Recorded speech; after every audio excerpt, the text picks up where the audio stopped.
The millions spent on the interior construction alone could easily have built 5 concert halls.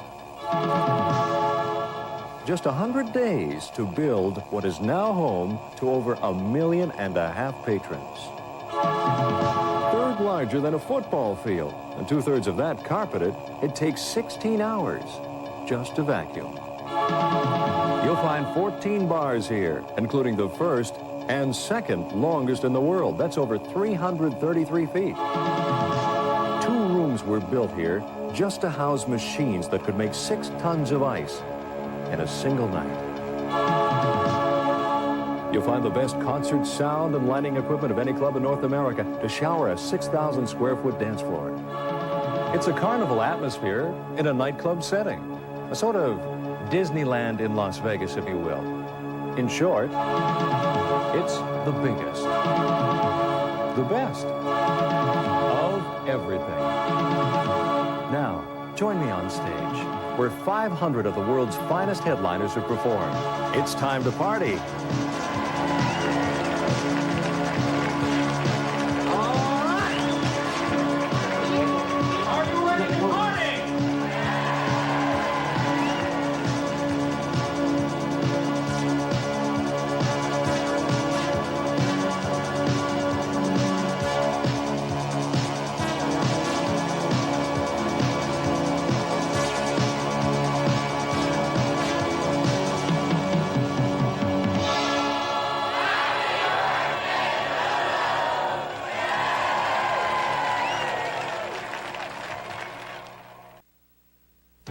In late 1983, it was nothing more than a dream, a sketch on the back of a napkin. The man behind that dream, Carl Maggot. A hustler since 16, he can only remember one time an investment ever backfired. Well, you don't want to hear that story. Well, when I was a kid, a friend of mine and myself were in business selling balloons for the Santa Claus parade on Bloor Street in Toronto. We invested all our money all year in buying all the balloons and the sticks. The day of the parade, we went up to Bloor Street and we got lost, and I had all the balloons and he had all the sticks. To people in Ontario, it's known as Lulu's Roadhouse. But all over the world, it's regarded as North America's largest showplace. A lot of people ask, why did you design it this large? It's just that the building was this large. It was sitting here empty, and we designed it to fit inside the 4 walls. It could have been larger, it could have been smaller. Many people said it couldn't be done. Yes, well, it was done. 5 years ago, many people said we wouldn't be here 5 years from today, but thank God we are. Most people, when they're giving you advice, don't know the business. I'm not saying they're not smart people, but they don't know necessarily the business that you're opening as well as you do. So on the surface, it may not look like it makes sense, but to the person that's involved in it night and day, and the design, the concept, and everything else, it made perfect sense to me. And to thousands more who visit each week, including a few familiar faces. Well, I guess the Mercy Brothers now, I guess we're sort of like Hank Snow. We've been everywhere, and I'll tell you, there's not many places have a place like Lulu's, and we're really lucky in this area to have it here, I think, you know. So, like, we really come here and let our hair down. It's a great place. Just great, fantastic. The size and the ability to be able to come here and dance all night long, no matter who the headliner is. The big bands, the hometown bands, are fabulous. You know you're always going to get a good band and a good space on the dance floor, no matter when you come. Usually they're overwhelmed the first time by the room, and they say they've never played anywhere like it. Utterly flabbergasted, in a word. I thought, this is absolutely a great place. I enjoyed it, and I still feel the same way about it. It plays like a small room. It's huge, it's massive, but it just plays like your living room, and you can reach out and touch people in it. Certainly for a band like ours, we come in here, you don't have to bring anything except your wherewithal and maybe your guitar, and you just step on stage. They got the lights, they got the sound system, they got the people, and it's just outrageous. I've never been to a room where people start coming in at 4:30 in the afternoon. In the States, it doesn't happen. A club that can get people to bring them in tour buses. That's something. A lot of Americans come up from New York State, Michigan, Ohio. We've had people from Australia, New Zealand, but the nice thing, the best compliment is when we have vacationers from outside of North America visiting friends. These friends might live in Ottawa, and they say, before you go back home, because they may never make another trip for 5 or 6 years, we've got to take you down to Lulu's. 3,000 people a night, almost 10,000 a week, 70% of those out of town. And with one general manager and 7 assistants for a staff of 150, their payroll is close to $1.5 million a year. But understandably, there are a few obstacles. There was a few when we opened just because of the size of it. Had a few problems with the city. They didn't know exactly what to expect of it, and the liquor board had never seen anything this big. So. Another thing, an obstacle, of course, is to insure a place of this magnitude. Over a period of a very short period of time, the rates of our rates jumped from 25,000 a year up to 125,000 a year, and that was really a substantial, and only half the coverage. Well, my solution was I thought this was a good business to be in at the time because those rates, so I went out and bought an insurance company. But unfortunately, I had just renewed my policy, so I couldn't insure myself anyway. But we did pretty well on the insurance company. We resold it 6 months later to the same people we had bought it from at a profit. And then there's one moment few will forget. It's opening day, April the 3rd, 1984. Well, Martha and her band had contracts to play at Lulu's Roadhouse. Well, being very new, this place was not that well known at the time, first day open. So she made her way to the Little Lulu's, which is just a small 80-seater restaurant. I figured that was Lulu's to play at. Our dance floor was level with the seating. And we had a few problems the first month we opened when we had concerts. And the people sitting at the tables when people were standing on the floor couldn't see anything at all. The Donnie Marie concert was the third one we had that happened here. So we decided during that concert that the following weekend we would lower the dance floor by 2 feet, which was the exact amount of difference between somebody standing and sitting. So that Saturday night, when we closed up, we started at about 2 o'clock in the morning digging out the floor. And by Tuesday, they were dancing on it. What I like about Lulu's, as compared to other bars that I've been throughout the world, is that from any place in this building, you can see the stage and hear the music. And that you can't say that about Gillies or Billy Bob's or any place that's that large. There's all kinds of areas where you can't see the entertainment. So this is a great establishment. It doesn't matter if you're eating or if you're just standing right at the very back of the room, you can see the entertainment and hear it well, too. There's a certain magic here. I think everybody's first impression is something like, I'm a bar guy, you know. And I figure, well, this is where I'm going to hang out. Amen. I can make it from one end to the other within a week, I'm sure. I'll break the record. It's just incredible to stand on stage and look out. The first time you walk in the front door and you look for the end of the club. I think it's the size and the atmosphere and the nonstop entertainment. It's a warm place. And with the music going constantly, and the balloons and the various other Charlie Chaplin imitator we have and our Stilt Walker. And I think we have a reputation for not being a rowdy place also, which is quite helpful.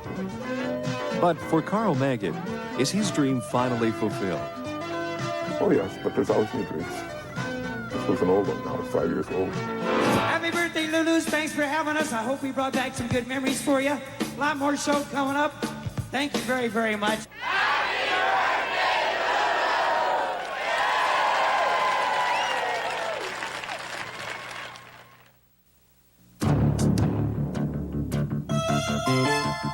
Lulu's, a people phenomenon.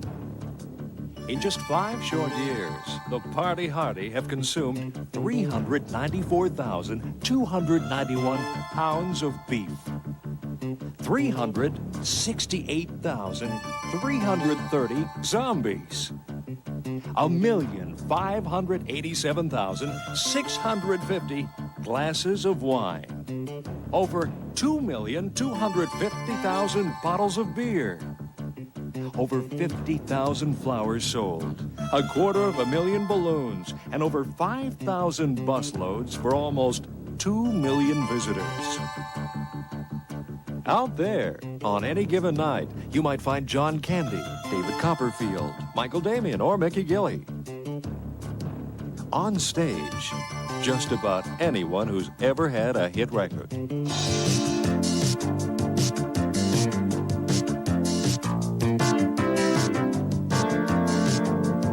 Chris Christopherson, who penned 4 of country's classics. Most of the other people who sang them did a better job of it than I did.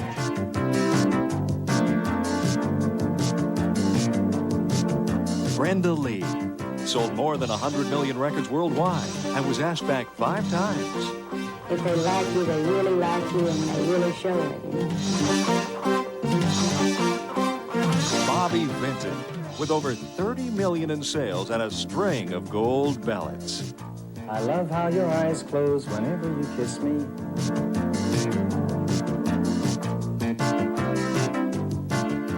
Wilson Pickett, one of the biggest selling soul singers of all time, finishing strong.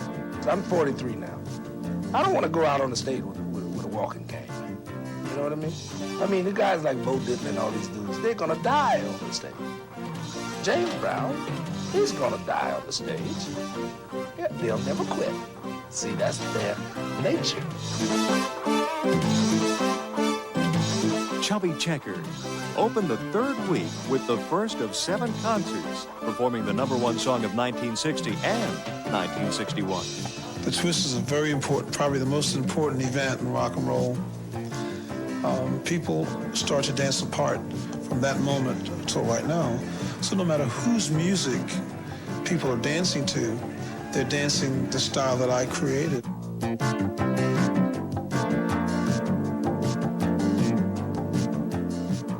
Bobby Rydell, a golden boy of bandstand. I'd like to be in it as long as Sinatra is in it. Jan and Dean had set up, and we have a very strict rule about about no shorts, no blue jeans in the summer. Here is Jan, comes walking in with her Bermuda shorts, Huarache sandals, you know, the whole bit, strolling in, and Frank, the general manager, says, "I'm sorry, sir, you can't come in." As it was, he turned around and left. And how do 3,000 partiers look from the stage? Awesome. I was staggered. I flipped out. I couldn't believe it. If you're good. If you're bad, I mean, they're like the rest of the animals out there. They'll chew you up and spit you out. Fantastic. This is definitely a 10 on the scale. It's been great. And we always got paid, which was the first priority. You know, didn't have a stiff this year. I like that. And the memories stay with you, literally. Fantastic. Well, usually I'm here 2 or 3 times a year. And the last time here, I invited all the whole audience. Whenever we're in Orlando, while visiting Disney and Mickey and all those people, stop by my house and have hot dogs, because I pride myself in making great hot dogs. No, hot dogs. So anyway, this bus pulled up out in front of my house one day, and my wife says, "You didn't." I said, "No, I didn't." I didn't know what she was talking about. And she says, "There's a bus out here." And I says, "A bus?" You know, I was completely surprised. I went outside, and somebody said, "Hey, this is Johnny Thunderhouse, eh?" And I said, "All right, Canadians." They came by, and I made all of them hot dogs. 42 people plus the bus driver.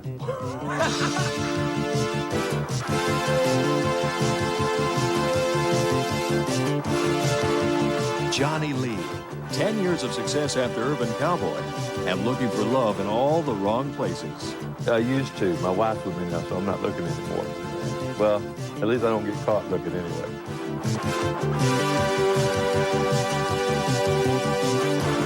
David Clayton Thomas, introducing us to a couple of revised groups reminiscent of Blood, Sweat, and Tears.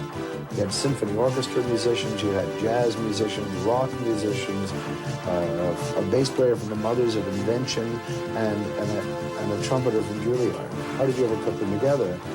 And the answer is quite simply, I didn't. We all just happened to be out of work at the same time. Ronnie Dove, 23 top 100 hits. I feel like they're like a child. It's something that you've nurtured and you've been with all your life, and I love them like I would a child, and I have a few kids.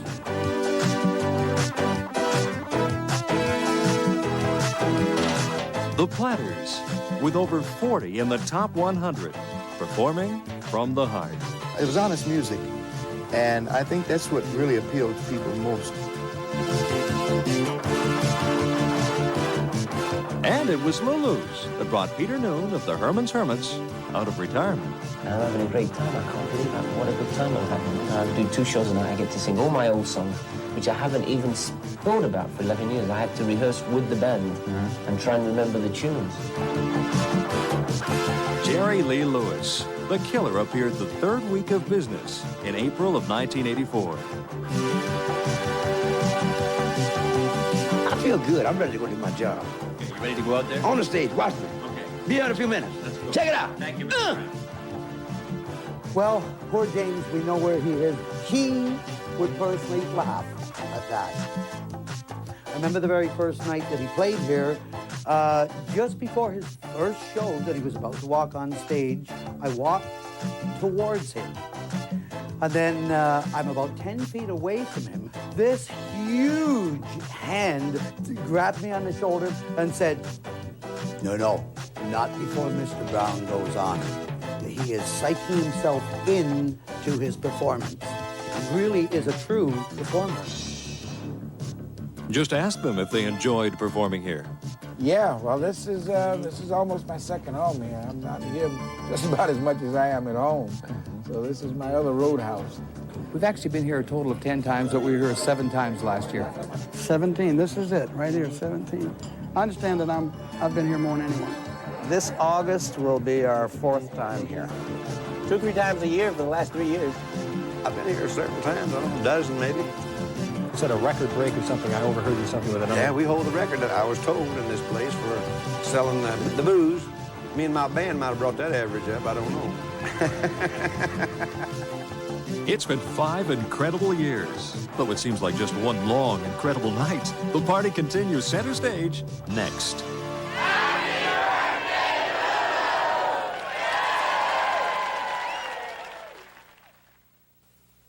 It's time to go party at Lulu's tonight for the big birthday party.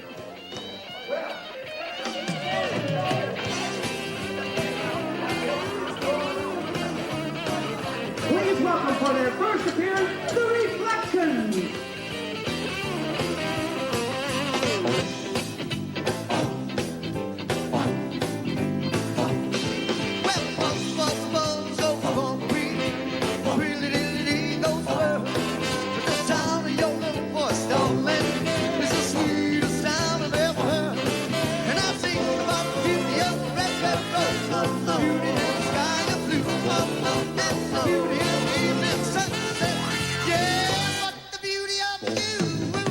I was just listening to the Reflections rehearse. They're a fantastic group. I was surprised when they booked me for this show. I thought this was a Dickie Lee show, you know, in a rock and roll club. I had no idea, and I said, "Well, who's?" They said, "We've got a house band for you." I said, "Was anybody else going to be on the show?" And they said, "Yeah." And they started naming acts, and I thought, "My gosh, I couldn't believe it. There were about 10 acts." It's like old home week tonight. Oh, it will be. It will be. We're kind of anxious to see some of the people here. The Shirelles. Gary, oh, absolutely. Well, Gary we haven't seen in 25 years. Yeah, I got Johnny Thunder here with me, man. He's a father to me, you know, because he's so old, man. You know, God, Johnny must be about 75, 76, something like that. I love him to death, though. Yeah. It's like my father, my poor mother, she's not going to be here tonight, you know. She's with the Supremes. I told Gary, tonight, when we open the show, I'm going to open with 2:45. He can't do that. So what I do, Tino, is I do a medley of my hit. Loop-de-loop, remember that, folks. Giant hit, sold 3 million copies. And they usually say, 3 million copies. Holy shit! We're having a party, right? Everybody's having a great time. The whole gang's here and doing that thing. And I'm looping with a baby of mine. Come on and help me now. Here we go, loop-de-loop. Everybody loop. Here we go. Boy, let's see, we've got Denny shows. Ronnie Dove's on. I was just talking to Johnny Lee not too long ago. I hadn't seen Johnny in a couple of years, and you know, we were big buddies back when he was playing Gillies in Houston, Texas. Well, this place, Lulu's, has a lot more class than Gillies does. really. I mean, when I first walked, because I was anxious to, you know, I'd heard about Lulu's before. They said, oh, it's real big and everything. I said, well, no big deal. I've worked in big places before. But when I got here and first walked in, it was a big deal. It still is. Working for a living, working. We just been working for a living. Working for a living, working for a living. Living, taking what they're giving, cause I'm working for a living.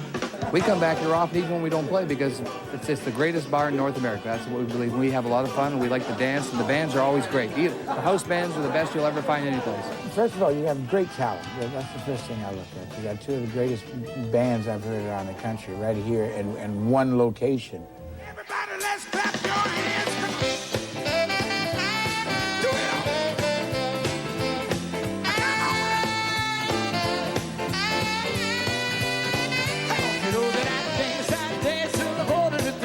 The sound system, for one thing, is very important to singers.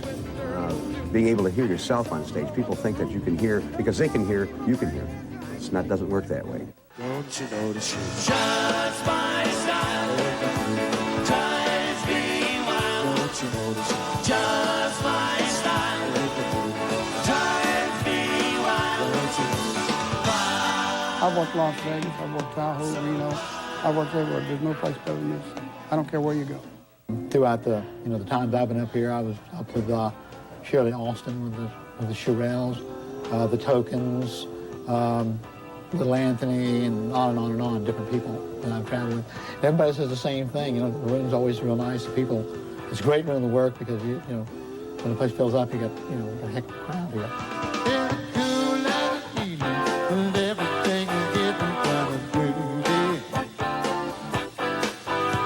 I call you up and ask you, like to go with me and see a movie.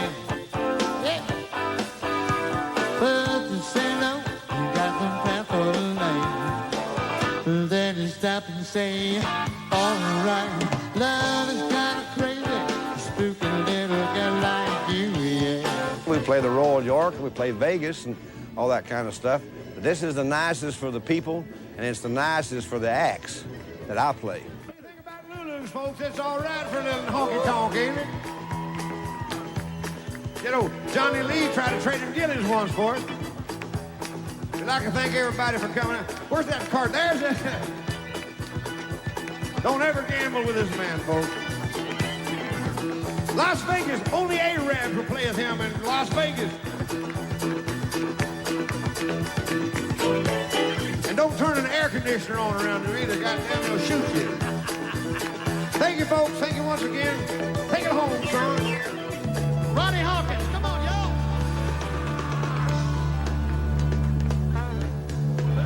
Put it on.